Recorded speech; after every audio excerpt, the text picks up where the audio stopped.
நமோ பகவதே வாசுதேவாய. ஓம் நமோ பகவதே வாசுதேவாய. ஓம் நமோ பகவதே வாசுதேவாய. வியாசர் எழுதின ஸ்ரீமத் பாகவதத்தை பற்றி தான் பார்க்க போகிறோம் இன்றைக்கி. இந்த 18 புராணங்கள் நம்ம சொல்கிறோம்ல, பெரிய புராணங்கள் 18ன்னு சொல்லுவோம். அந்த 18 புராணங்களில் பெஸ்ட்டு புராணம் எது அப்படின்னா பாகவத மகாபுராணம் தான். சரியா? ஸோ ஒன்று ஸ்ரீமத் பாகவதம்னு சொல்லலாம், பாகவத மகாபுராணம்னு சொல்லலாம். சரியா? அப்போது பகவத்கீதா என்ன பாகவதம்னா என்ன ரெண்டுத்துக்கும் என்ன டிஃப்ரென்ஸ் நிறைய பேருக்கு தெரியாது. பகவத்கீதா அப்படிங்கிறது ஒரு 700 ஸ்லோகங்கள். அந்த ஸ்லோகங்கள் எல்லாம் பகவான் ஸ்ரீகிருஷ்ணர் அர்ஜுனனுக்கு அந்த போர்க்களத்தில், மகாபாரத போர் நடக்கும்போது போர்க்களத்தில் உபதேசம் பண்ணது தான் பகவத்கீதை. ஆனால் பாகவதம் இதி பகவானை பற்றி பக்தர்கள் பேசினது. அவருக்கு மக்கள் மேலே எவ்வளோ லவ் இருக்குது, எவ்வளோ கேர் இருக்குது, அவரை நம்பினவாளை அவர் எப்படியெல்லாம் காப்பாற்றுவார், என்னெல்லாம் பண்ணுவாருங்கிறத பற்றி நம்ம எல்லாரும் கிருஷ்ணனோட தான் அங்கங்கே கேட்போம். இப்போ மகாபாரதம் எடுத்துட்டேன்னா ஆக்சுவலாக வியாசர் மகாபாரதம் எழுதும்போது கிருஷ்ணனை பற்றி எழுதுறேன்னு தான் எழுத ஆரம்பித்து அப்படியே பாண்டவர்கள் போய் கௌரவர்கள் போய் அவளோடதுன்னு அவளோட புராணங்கள் பேசியே அவருக்கு கிருஷ்ணர் அங்கங்கே ஒரு கெஸ்ட் அப்பியரன்ஸ் மாதிரி தான் கொடுக்க முடிஞ்சுது. அதனால் அவரால் ஃபுல்லாக கம்ப்ளீட்டாக பேச முடியல மகாபாரதத்தில்.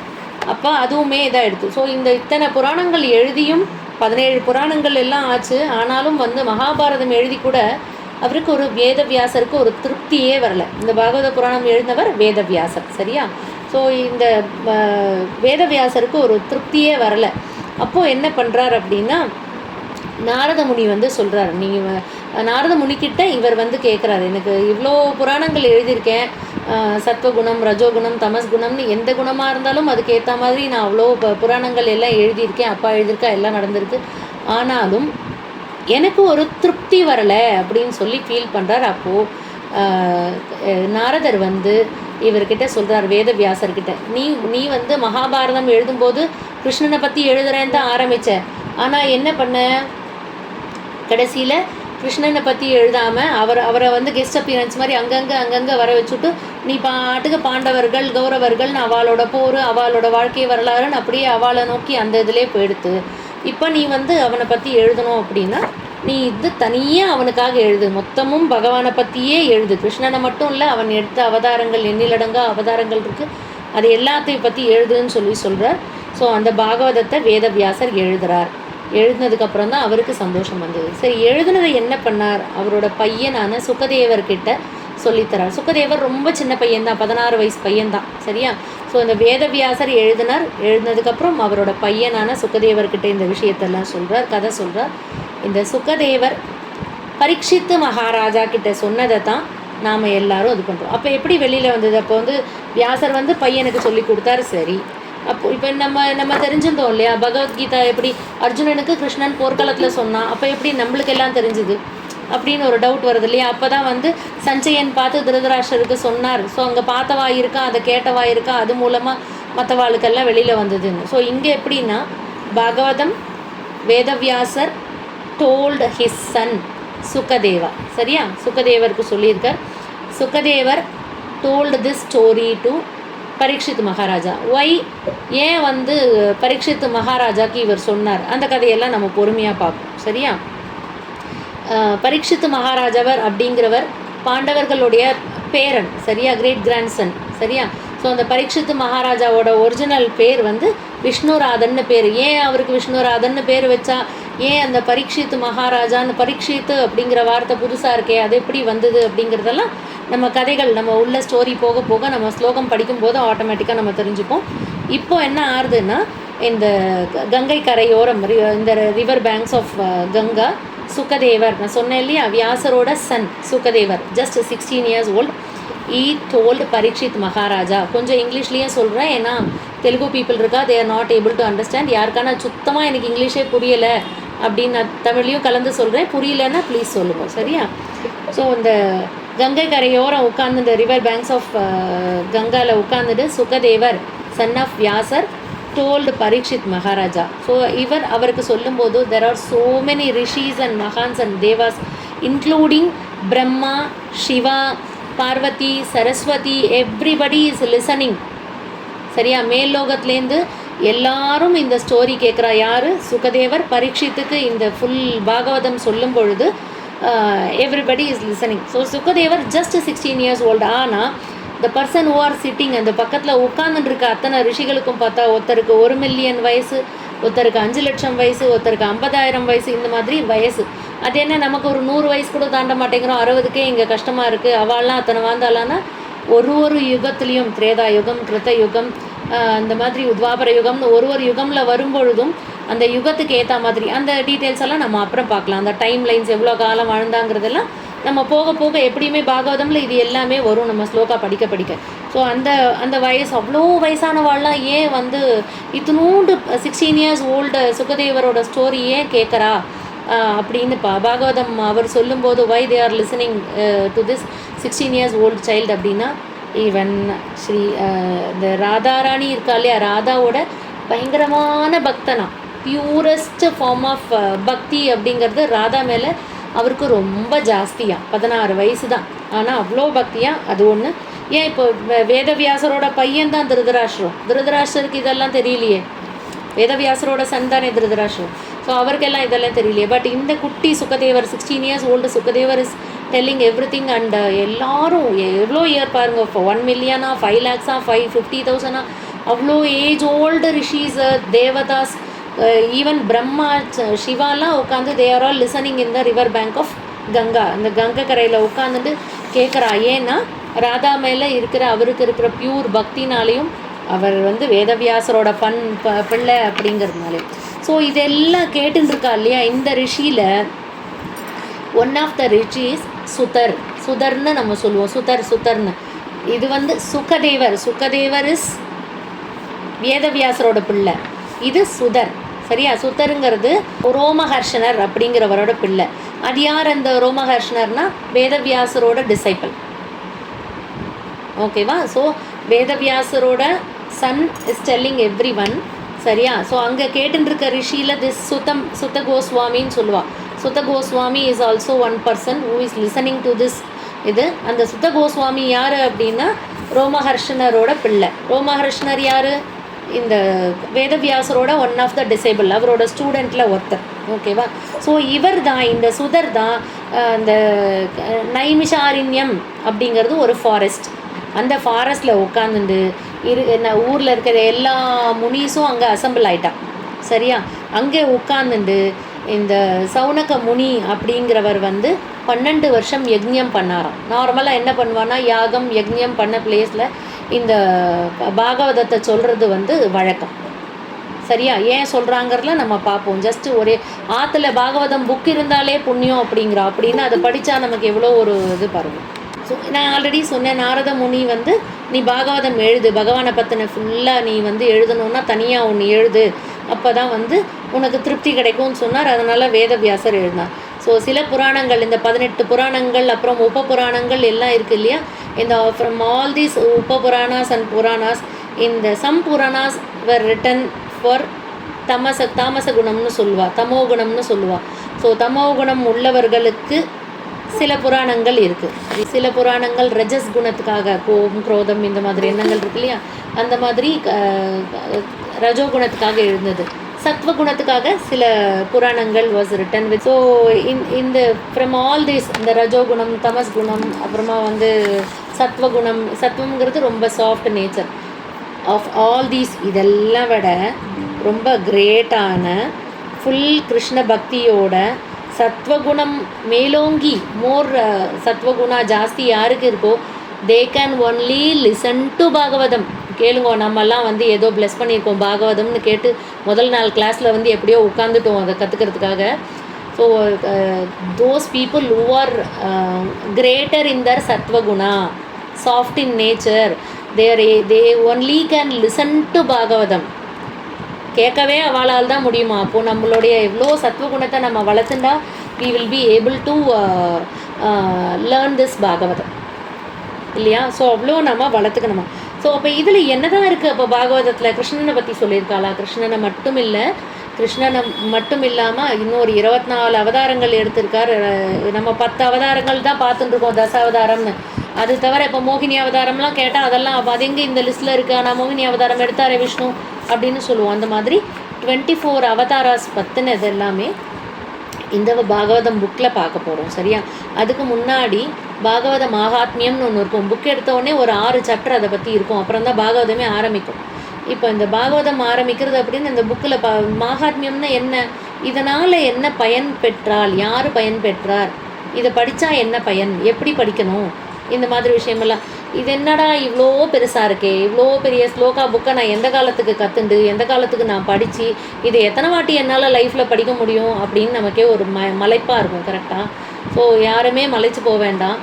வாழ்க்கையில் பாகவதத்தை கேட்டால் ரொம்ப புண்ணியமாக, இந்த பாகவத சப்தாகம்னு எல்லாரும் சொல்கிறீங்கள 7 நாளில், ஏன் 7 நாளில் சொன்னா அப்படின்னா, இந்த பரீட்சித்து மகாராஜான்னு பேசணும் இல்லையா, அவரோட கதையெல்லாம் நம்ம பின்னாடி பார்ப்போம்.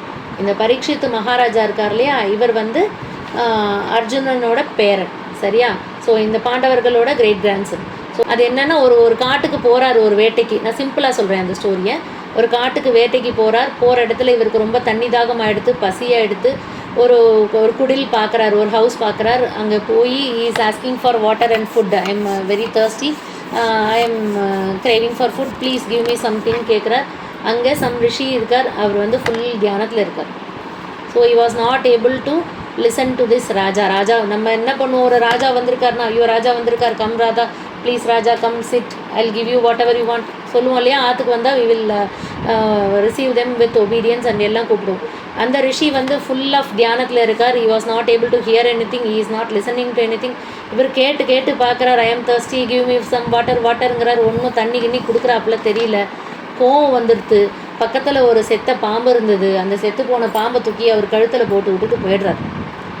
கோவம் வந்து போயிடுறார், அவரோட இதுக்கு போயிடுறார். அப்புறம் அரண்மனைக்கு போகிறார். தாகமாக இருக்குதுன்னு அந்த தாக பரிகாரம் பண்ணிக்கிறார்.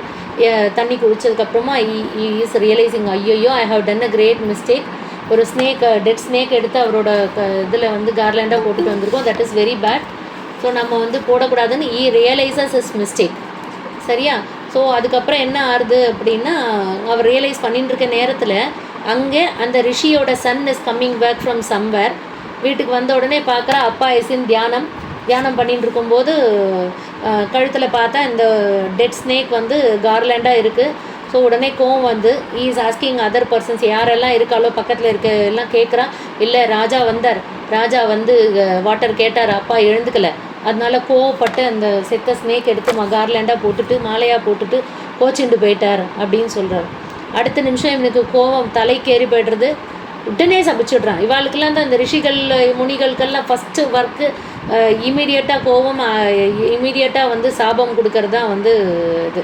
ஸோ உடனே வந்து கர்ஸ் கொடுத்துட்றான். என்ன, இன்னிலேருந்து 7 நாளில் நீ வந்து சர்ப்பம் தீண்டி சாவ அப்படின்னு கொடுத்துட்றான். அது ராஜா பாவம் ரொம்ப அழகாக வந்து ரொம்ப ராஜ்யம், ரொம்ப நன்னா ராஜ்யம் பண்ணிட்டு இருக்கார் பரீட்சித் மகாராஜா.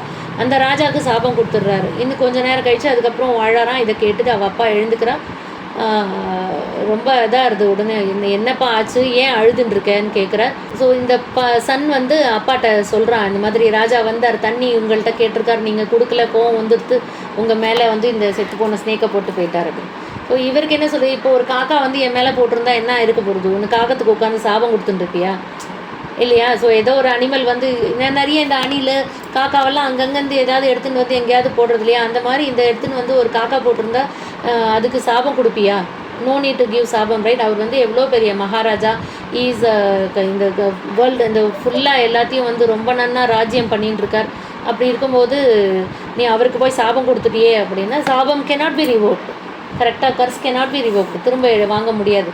சரி என்ன பண்ண முடியும், சரி நீ போய் ராஜாவுக்கு போய் சொல்லு, இந்த மாதிரி சாபம் கொடுத்துட்டேன்னு சொல்லுன்னு ராஜாவுக்கு சொல்கிறார். ஸோ இவர் போய் ராஜா கிட்ட, இவரோட ஆட்கள் போய் ராஜா கிட்ட சொல்கிறார். ராஜா வாஸ் அந்த டைமில் ராஜா ஆல்ரெடி ஃபீலிங் பேட். ஐயோ I have done a great mistake to this ரிஷி.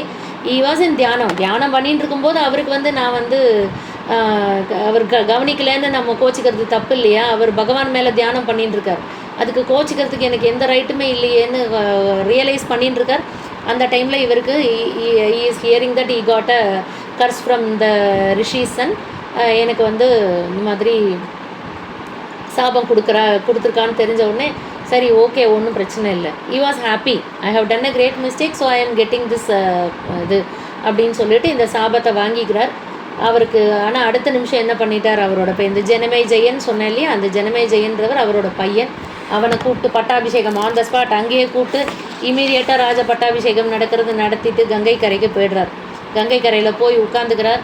உட்காந்துண்டு இவர் இவருக்கு சுக்கர்கிட்ட கேட்குறார், சுக்க மகரிஷி கிட்ட கேட்குறார், எனக்கு அந்த 7 days தான் இருக்குது, I am going to die in 7 days.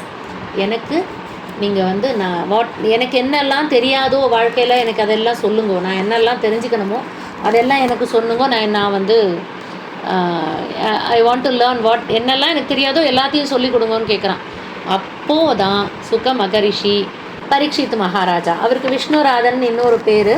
So அந்த பரீட்சித் மகாராஜாவுக்கு இவர் அந்த கதையை சொல்கிறார். அவர் சொல்லும் பொழுது சுகர் 16 years, சுகர் பார்த்தேன்னா ஒரு நிமிஷம் எங்கேயும் ஒரு இது சொல்லுவாள், ஒரு மாட்டுக்கு பால் கறக்கிறதுக்கு மிஞ்சி போனால் 10 minutes to 5 minutes தான் ஆகும்ல. ஸோ அந்த 5-10 minutes மேலே ஒரு பிளேஸில் ஈ வில் நாட் ரிசைட் அப்படின்னு சொல்கிறா. சரியா? ஸோ அப்போ அப்படிப்பட்ட ஒரு 5 நிமிஷம் 10 நிமிஷம் கூட இல்லாதவர் இங்கே உட்காந்துட்டு 7 நாள் பாகவதம் சப்தாகம்னு சொல்லுவாள். 7 நாள் உட்காந்துட்டு இவர் சாகிறதுக்கு முன்னாடி மொத்த கிருஷ்ணனை பற்றியும் நாட் ஒன்லி கிருஷ்ணா, பகவான் விஷ்ணுவோட எல்லா அவதாரங்கள் பற்றியும் எல்லாத்த பற்றியும் சொல்ல போகிறார் அப்படின்னு சொல்லிட்டு அவருக்கு எல்லாரும் வந்துடுறா. All the rishis. நான் சொன்னேன் இல்லையா, ஒருத்தருக்கு 5 million வயசு, ஒருத்தருக்கு 1 லட்சம் வயசு, ஒருத்தருக்கு 50,000 வயசுன்னு ஊரில் இருக்க எல்லா ரிஷிகளும் வரா, தேவர்கள் வரா, முனிவர்கள் வரா. அப்புறமா சிவன் கவனிக்கிற, மேல் லோகத்துலேருந்து சிவன் எல்லா தேவர்களும் கவனிக்கிறா, பிரம்மா கவனிக்கிறார், சரஸ்வதி கவனிக்கிறா. Everybody eagerly waiting to listen the Sukar சொல்ல போகிற இந்த பாகவதத்தை. வியாசர் அப்பா சுகனுக்கு சொல்லி கொடுத்ததை இந்த 16 வயசு குழந்தையாக இருந்தாலும் அவர் சொல்கிறத கேட்கணும்னு எல்லாரும் உட்கார்ந்து கேட்குறான். ஸோ அப்படிப்பட்ட பாகவதத்தை தான் நாம் இப்போ கற்றுக்க போகிறோம். சரியா? அதுக்கு முன்னாடி நமக்கு தியான ஸ்லோகம் இருக்குது. அவ்வளோ பெரிய தியான ஸ்லோகம் படிக்க போகிறதுல ஒரு 22 தியான ஸ்லோகம் இருக்குது. அதில் புக்கில் எதெல்லாம் மிஸ்ஸிங்கோ அதை நான் உங்களுக்கு வாட்ஸ்அப்பில் இங்கிலீஷ்லேயும் தமிழ்லேயும் நான் அனுப்பியிருக்கேன். ஜஸ்ட் என்ன லாங்குவேஜோ காப்பி பண்ணிக்கோங்க. சப்போஸ் அந்த ப்ரொனன்சியேஷன் டவுட்டாக இருந்ததுன்னா நம்ம அந்த ஸ்லோகா படிக்கும்போது நீங்கள் தெலுங்குல உங்கள் லாங்குவேஜ் என்னவோ அந்த லாங்குவேஜில் நீங்கள் எழுதிக்கோங்க. சரியா? பாகவதத்தை நிறைய இதாக சொல்கிறா. முதல் பாகவதம், 2வது பாகவதம்னு 7 பாகவதமாக பிரிக்கிறா. இதில் இதிகாச பாகவதம், ஞானத்தை கொடுக்கக்கூடிய இதிகாச பாகவதம் மட்டும்தான் நாம் பார்க்க போகிறோம். அதுக்கு மேலே நிறைய இருக்குது. பாவத்தை நீக்கிறதுக்கு பாகவதம் இருக்குது, பக்தியை கொடுக்கறதுக்கு பாகவதம் இருக்குது, ரோகத்தை போக்குறதுக்கு பாகவதம் இருக்குது, ஆசைப்பட்டது கிடைக்கிறதுக்கு பாகவதம் இருக்குது, பக்தியை கொடுக்கறதுக்கு பாகவதம் இருக்குது, மோட்சத்தை கொடுக்கறதுக்கு பாகவதம் இருக்குது. ஆனால் இது எல்லாமே ஒன்று பார்த்தேன்னா இதுவே 18,000 ஸ்லோகம் இதிகாச பாகவதம்னு சொல்லுவோம். இதுவே நமக்கு 18,000 ஸ்லோகமாக இருக்குது. வியாசர் சொல்லியிருக்கார், கேட்டது சுகமுனிவர் சொல்லியிருக்கார், பரீட்சித் மகாராஜா கேட்டார். ஆனால் இதுக்கு முன்னாடி வியாச பகவானே பண்ணது புராண பாகவதம்னு 36,000 ஸ்லோகாஸ். அதுக்கு முன்னாடி 50,000 வைஷம்பாயனர் அவர் பண்ணியிருக்கார், அது 50,000 ஸ்லோகாஸ். அதுக்கு முன்னாடி 70,000 ஸ்லோகாஸ். இதெல்லாம் சம்மிதம்னு சொல்லுவாள். ஸோ இந்த இவ்வளோ ஸ்லோகம் எல்லாம் we will not be able to chant. 80,000 slokas இருக்குது. அது பராசர முனிவர் மைத்ரேயருக்கு சொன்னது. இப்படி இவ்வளோ ஸ்லோகங்கள் இருக்குது. இவ்வளோ நாம் பார்க்கல. ஜஸ்ட் 18,000 ஸ்லோகம் தான். அதுவே நமக்கு 18,000 ஸ்லோகமா அப்படின்னு தோணும். ஆனால் வாழ்க்கையில் ஒரு வாட்டி பாகவதத்தை பற்றி கேட்டாலோ இல்லை பாகவதம் புஸ்தகம் ஆற்றுல இருந்தாலோ நல்லதுன்னா, ஒரு வாட்டி நாம் இந்த பாகவதத்தை லேர்ன் பண்ணிட்டோம் அப்படின்னா, இந்த ஸ்லோகங்கள் பாராயணம் பண்ணுறதுக்கு நமக்கு பகவான் சான்ஸ் கொடுத்துருக்கும் போது நம்ம பண்ணோன்னா நம்ம எவ்வளோ கிஃப்டட் யோசிச்சு பாருங்கள். ஒரு மனுஷனாக பிறக்கிறதே பெரிய விஷயம். அதுலேயும் இந்த மாதிரி ஒரு சான்ஸ்கிரிட் இதெல்லாம் படிக்கிறதுக்கு, தமிழ் படிக்கிறதுக்கு, எழுத படிக்க தெரிஞ்சு ஒரு மனுஷனாக ஒரு நல்ல ஒரு குலத்தில் பிறந்து இதெல்லாம் கற்றுக்கிறது பெரிய விஷயம். இதெல்லாம் தாண்டி நமக்கு பாகவதம் கேட்குறதுக்கும் பாகவதம் கற்றுக்கிறதுக்கும் அதை நம்ம வாயாக திறந்து அந்த ஸ்லோகங்களை சொல்கிறதுக்கும் நம்மளுக்கு பகவான் அனுகிரகம் பண்ணியிருக்காருன்னா போன ஜென்மாவில் ஏதோ பண்ணியிருக்கோம். அதனால தான் நம்மளால் இது பண்ண முடியாது. சரியா? ஸோ கிருத்த யுகத்துலலாம் பார்த்தேன், ஏன் நாம் இந்த ஸ்லோகத்தை பிடிச்சிட்டு நம்ம கஷ்டப்படணும்? இது இவ்வளோ பெரிய ஸ்லோகம், இதை எதுக்கு கற்றுக்கணும் இருக்கும்ல, நம்ம கற்றுக்கணும் ஆசை இருக்குது. ஆனால் இது ஏன் கற்றுக்குறோன்னு தெரியணும்ல. முதல்ல கிருத யுகத்தில் பார்த்தேன்னா we can attain the lotus feet of Mahavishnu. நமக்கு எல்லாருக்கும் கடைசியில் வேணுங்கிறது என்ன? எல்லாருமே சொல்லுவோம், மனசு தொட்டு சொன்னோன்னா, அப்பா யாருக்கும் இம்சை இல்லாமல் நல்லபடியாக போகணும்ப்பா, பகவானோட இது வேணும், அடுத்த பிறப்பே வேண்டாம், எல்லாரும் ப்ரே பண்ணுறது இது ஒன்று தான் இல்லையா? அந்த ஒரு விஷயத்தை கிருத்தயுகத்தில் வேணும் அப்படின்னா தியானம் பண்ணால் மட்டும்தான் கிருத்தயுகத்தில் they can attain the lotus feet of Mahavishnu. கரெக்டாக? ஸோ பகவானோட பாதங்கள் வேணும்னா கிருத்தயுகத்தில் இருந்தால் தியானம் பண்ணிகிட்டே உட்காந்துருக்கணும். பல லட்சம் வருஷங்கள், பல லட்சம் மாதங்கள்னு இப்போ வந்து தியானம் பண்ணி தான் அவள்லாம் வந்து கிருத்தயுகத்தில் வந்து பகவானோட பாதார விந்தங்கள் அடைஞ்சா. ரெண்டாவது திரேதாயுகத்தில் ஃபுல் அண்ட் ஃபுல் வேள்வி, யாகங்கள், யக்ஞங்கள் இதெல்லாம் பண்ணால் மட்டும்தான் they can attain the lotus feet of பகவான். ஸோ அந்த கிருத்தயுகத்தில் தியானம் பண்ணிகிட்டே உட்காந்துருக்கணும் காலங்காலமாக, வருஷமாக. நம்ம நிறைய பார்த்துருக்கோம்ல, இவ்வளோ வருஷம் தியானம் பண்ணார், அதனால் சிவன் வந்து இவருக்கு அனுகிரகம் பண்ணிட்டார். இவ்வளோ வருஷம் தியானம் பண்ணார், மகாவிஷ்ணு வந்து இவருக்கு அனுகிரகம் பண்ணிட்டார். அவ்வளோ வருஷம் தியானம் பண்ணணும் கிருத்தயுகத்தில். திரேதாயுகத்தில் ஃபுல்லாக யக்ஞம் அண்ட் யாகம் பண்ணாதான் வந்து பகவானோட பாதார விந்தங்கள் கிடைக்கும். துவாபர யுகத்தில் பூக்கள் அள்ளி போட்டு அர்ச்சனை பண்ணி நாமா சொல்லி அர்ச்சனை பண்ணியே துவாபர யுகத்தில் வந்து பகவானோட அனுகிரகம் கிடச்சிது. கடைசியாக அந்த அர்ச்சனை பண்ணி சொல்கிறதுமே தப்பாக வார்த்தைகள் சொல்லி தப்பாக ஏதானா மந்திரங்கள் தப்பாக சொன்னால் கூட அதில் வந்து அந்த அனுகிரகம் கிடைக்காதான். ஆனால் இந்த 4 யுகத்துலேயுமே கலியுகம் தான் பெஸ்ட்டுங்கிறான். நம்மெல்லாம் வாழ்ந்துட்டுருக்கோம் கலியுகம், இதுதான் இருக்கிறதுலையே சின்ன யுகம். 4 யுகத்தில் இருக்கிறதுலையே சின்ன யுகம். இதில் வாழற மனுஷாளுக்குமே மேக்சிமம் போனால் 100 வயசு, மேக்சிமம் போனாதான். ஸோ அப்படி இருக்கிற கலியுகம் தான் உயர்ந்ததுன்னு சொல்கிறார் ஸ்ரீ சுகர். ஏன் அப்படின்னாக்க, இறைவனோட திருநாமங்களை வந்து உலகத்தில் வந்து இந்த கலியுகத்தில் வந்து சொன்னாலே அவனுடைய பாகவதம்னு அவனுடைய திருநாமங்களை வந்து சொன்னால் மட்டுமே நமக்கு புக்தி கிடச்சிரும். பகவானோட பேரை சொன்னாலே விஷ்ணு சகசரநாமம் சொல்கிறோம், லலிதா சகசரநாமம் சொல்கிறோம், சௌந்தர்யலகரி சொல்கிறோம், நாராயணியம் படிக்கிறோம்.